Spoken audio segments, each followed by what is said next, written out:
Most people approach manifestation like they're placing an order with the universe, waiting for some invisible delivery service to show up. They focus on wanting instead of being, but the truth is far more ruthless. You don't attract what you want, you attract what you are. Your inner state, your frequency, your self-concept, your assumption, that's what creates. It's not a poetic metaphor, it's the literal mechanism of how reality takes shape. Every thought, emotion, and belief you sustain builds the field that reality must mirror back to you. So you can visualize all day, you can script, you can affirm or meditate, but if you still don't feel like someone waiting for change, so if you feel like someone waiting for change, then waiting becomes your experience. Desire keeps you stuck in the vibration of not having. The law of assumption doesn't care about your wishes. It responds to your identity, to what you consistently assume is true. So the real work isn't in techniques or timing, it's in mastering your state. Because when your state changes, everything changes. Exactly.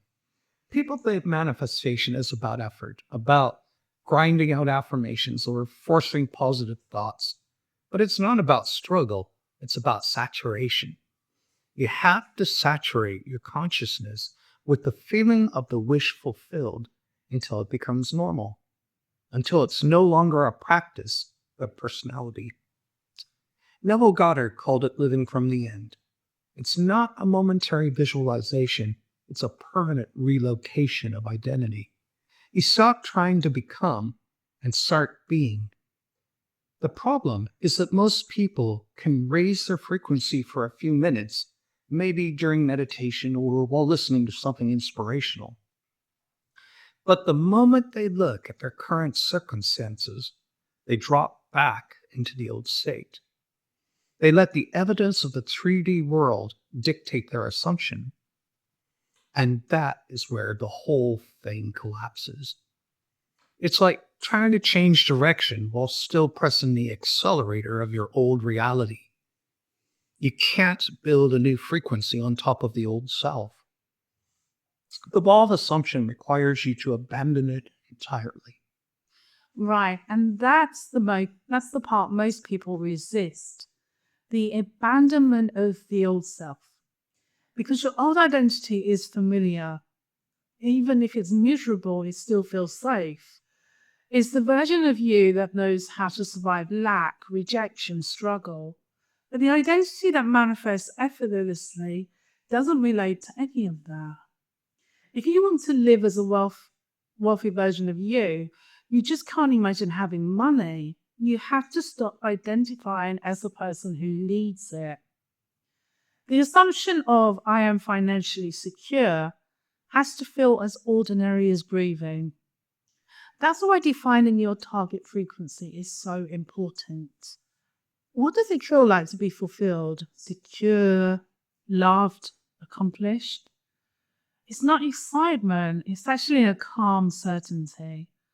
Fulfillment has no rush to it. The feeling is steady, grounded, and complete. Once you know that feeling, you have a map. That emotion becomes the frequency to maintain, no matter what the outer world says. And that's where technique becomes practical. Not as magic rituals, but as tools for stabilizing state. Take SATS, the state akin to sleep. When you visualize just before drifting off, your conscious mind relaxes, and the subconscious becomes impressively obedient. If you drop a scene into that state, a short, vivid moment that implies your desire is already fulfilled, you're planting a seed in the most fertile ground of consciousness.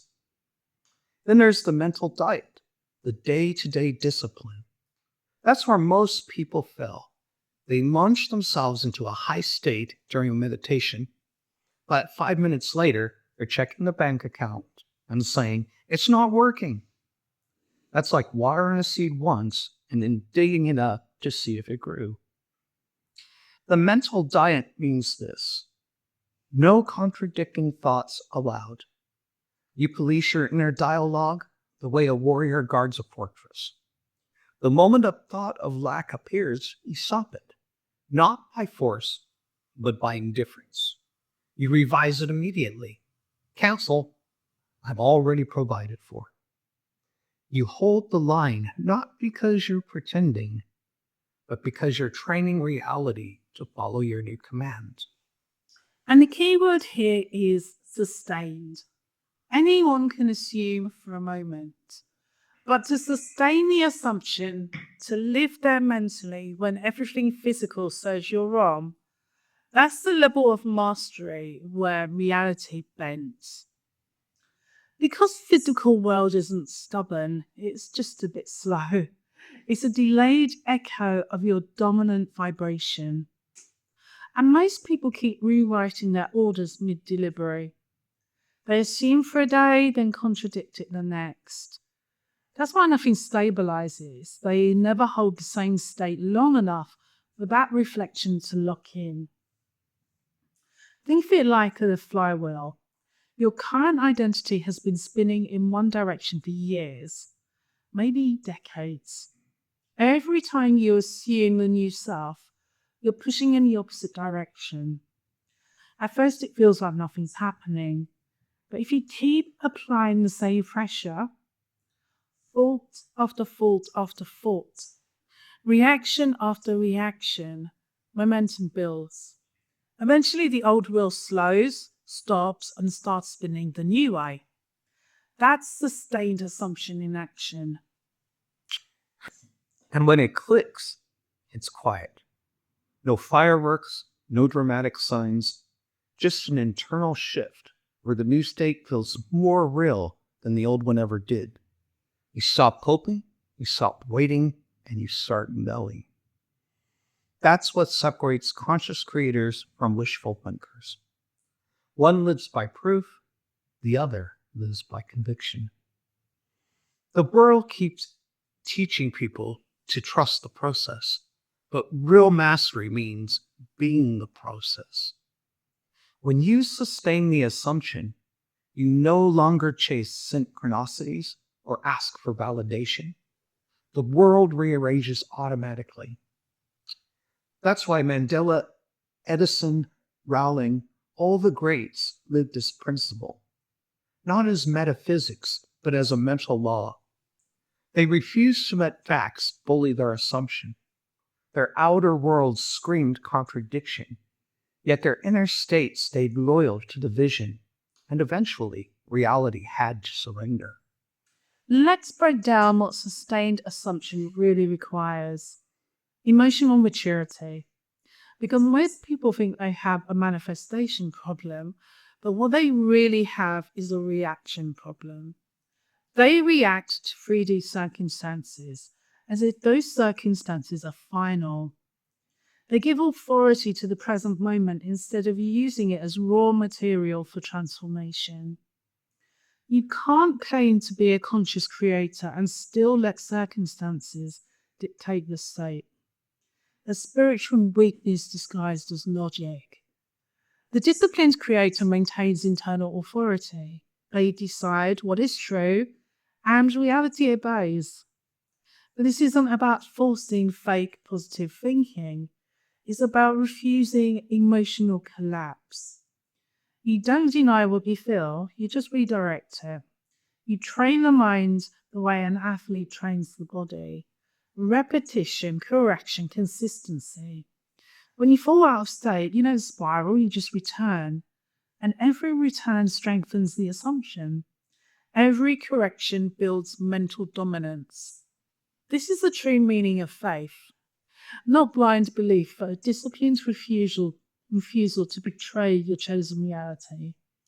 And this is why I say manifestation is not emotional comfort. It's inner war. You're not fighting the world. You're overthrowing a mental regime inside yourself. Your old state won't die peacefully.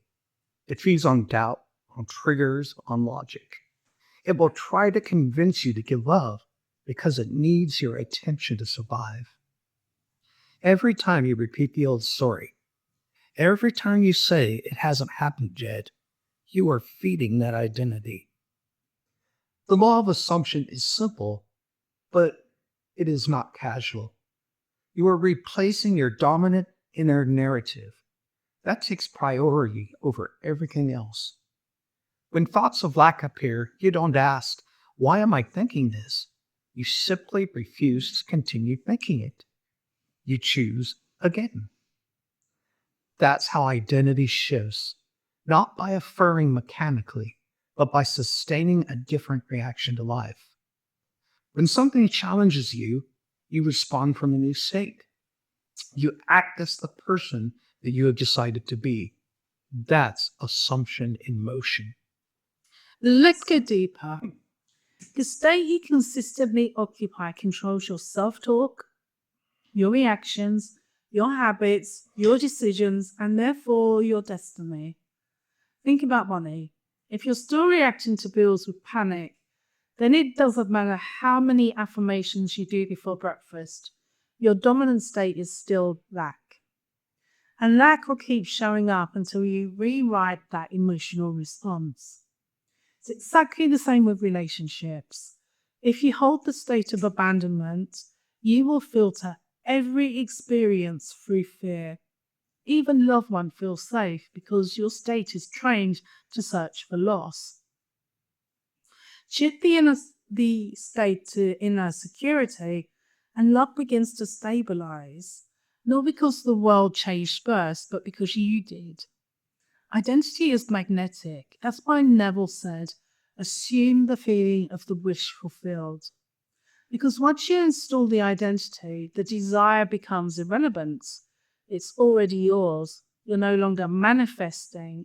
You're selecting realities. You're choosing who you are allowed to be. And let's address the biggest misconception: time. People ask, how long does manifestation take? That question reveals the problem. If you're asking about time, you're still assuming the desire is separate from you. Manifestation doesn't take time, it takes alignment. Time is just what you gain when your state is inconsistent. When the state becomes stable, time collapses. Your mind, your inner world, and reality synchronizes in whatever sequence best fits your belief system. The only delay is doubt. The only distance is disbelief. The only resistance is hesitation. The moment you fully shift state, the desire becomes inevitable. It may not show instantly in the 3D, but the outcome is already sealed. That's why disciplined assumption feels so powerful. Not because you're controlling light, but because you finally understand that you were always the cause. So how do you live this practically? 3 movements. Decide, assume, sustain. Decide. Choose your new identity with finality. No more negotiation with yourself. Assume. Feel now what you used to postpone. Claim mentally what you were waiting to earn. And sustain. Protect the new state until it becomes who you are. This is where 99% of people fail. Not because they're incapable, but because they're undisciplined with thoughts. So this is not an occasional mindset work. This is a full mental takeover. You stay loyal to your chosen reality until the world conforms. That's what masters do. They don't dabble in new states. They merge with them. And understand, the reward of this work isn't just getting the manifestation. It's becoming untouchable internally. You reach a point where you no longer fear circumstances, rejection, money fluctuations, or delays, because you know state controls all of it. Ultimate freedom is not material, it's psychological. The power to assume and sustain any reality you choose makes you sovereign over your life. You stop waiting, you stop doubting, you stop shrinking. And that's the invitation, not just to manifest outcomes, but to master be. Because once you control your inner world, reality is no longer a problem. It becomes your instrument. In the end, sustained assumption is self-respect. It's refusing to betray your vision. It's mental loyalty. The world responds to those who refuse to compromise their state. Assume with finality. Sustain with silence. Watch reality submit. Choose your shape. Live it, hold it, become it. That is the only law. And if you're serious about mastering state and reality, stay with us. Like, subscribe, share, and ring the bell so you never miss an update. So until next time, think differently, dream boldly, and create consciously.